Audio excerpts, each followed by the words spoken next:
So come on, let's revise instrument in OBG. The diagram you can see, it is a Mayo scissor. ऐसे याद कर लेना कि mayonnaise को निकालने के लिए you need a broad end, right, spread करने के लिए मेयो, तो इट्स अ मेयो सीजर। ये है मेड्सेनबॉम सीजर। ये याद करने की कोई ट्रिक तो नहीं है, 3-4 बार इसको रीड करोगे तो ही याद हो पाएगा। मेड्सेनबॉम, मेड्सेनबॉम सीजर्स। ये है एम्ब्रियो सीजर। तीन तो सीजर हो गई है अपनी, ठीक है। मेयो सीजर, मेड्सेनबॉम सीजर और एम्ब्रियो सीजर। अब आता है axis traction device for delivery forceps. ये कब काम आता है? जब भी baby hi up the abdomen या मतलब जिसका बेबी का हेड है वो high up in the pelvis होता है ना, तो उसमें ये डिलीवरी को असेस करने के हमारे काम आता है। फिर ये है कस्कोस self retaining bivalve vaginal speculum. देखने से तो पता लग ही रहा है कि ये स्पेकुलम है, इसके दो अपने को स्ट्रक्चर दिख रहे हैं जो कि ओपनिंग को ब्रॉड करेंगे, तो ये है तो स्पेकुलम ही।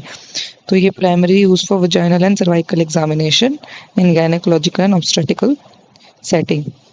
तो ये तो बस याद करने वाली बात है कि कॉस्को की बॉल आती है तो उस हिसाब से याद कर लेना, Cusco's self retaining bivalve vaginal speculum. फिर ये आता है Sims double blade vaginal speculum. ये भी एक वजाइनल स्पेकुलम है, देखने से ही पता लग रहा है ये एक स्पेकुलम है। और वही है कि ये भी वाइडन करने के लिए ओपनिंग को, ताकि बेटर विजुअलाइजेशन हो सके फीमेल रिप्रोडक्टिव ट्रैक का कोई भी प्रोसीजर के काम में, पेल्विक एग्जाम में या फिर गायनेकोलॉजिकल सर्जरीज में, तो उसमें ये काम आता है। दो ब्लेड अपने को दिख ही रही है, तो ऐसे याद कर लेना कि सिम ट्री जैसा सा स्ट्रक्चर, मतलब अपन कह सकते हैं बड़ा है, खैर जस्ट याद करने के लिए कि SIM double blade vaginal speculum है। ये एलिस टिश्यू फॉर्सेप्स है, ये तो अपने को हर जगह ही आता है यार, मतलब ईएनटी वगैरह में भी अपन याद करते हैं, ये एलिस टिश्यू फॉर्सेप्स। फिर ये आता है डोयंस रिट्रैक्टर। ये रिट्रैक्टर है, ये स्पेकुलम थे, ये वाला ये वाला हमारा रिट्रैक्टर है। रिट्रैक्टर हमें पता ही है रिट्रैक्ट करने के काम आता है किसी भी ऑर्गन को। ये रिट्रैक्ट करता है मेनली टिश्यू को या किसी ऑर्गन्स को अब्डोमिनल सर्जरीज में या फिर लैप्रोटोमीज में। ये आता है कोशर्स फॉर्सेप विद टूथ जॉ। ऐसे याद कर लेना, कोई लड़का है जिसका नाम कॉशर है और उसके जॉ काफी टूथ्ड है, तो कॉशर फॉर्सेप्स होता है। और टूथ जॉ होते हैं, तो आप इसको रिकॉग्नाइज आगे टूथ जॉ से कर सकते हो, बाकी ये कॉशर्स फॉर्सेप। ये दो फॉर्सेप्स और है, ये कॉशर्स हीमोस्टैटिक फॉर्सेप्स है और वो लॉन्ग स्ट्रेट हीमोस्टैटिक फॉर्सेप्स है।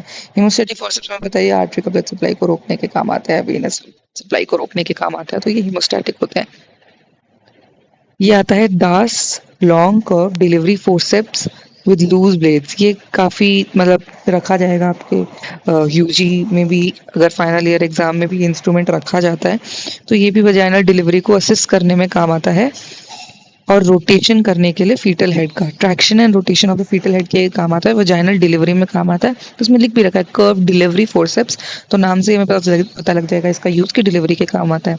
तो ये दास लॉन्ग कर्व डिलीवरी फोर्सेप्स है जिसके ब्लेड लूज होता है, तो पहले एक इंसर्ट होता है फिर दूसरा इंसर्ट होता है।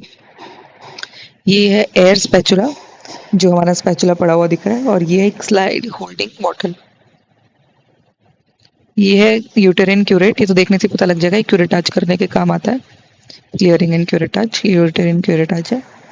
ये ब्लैडर को रिट्रैक्ट करने के लिए, तो ये ब्लैडर रिट्रैक्टर हो गया।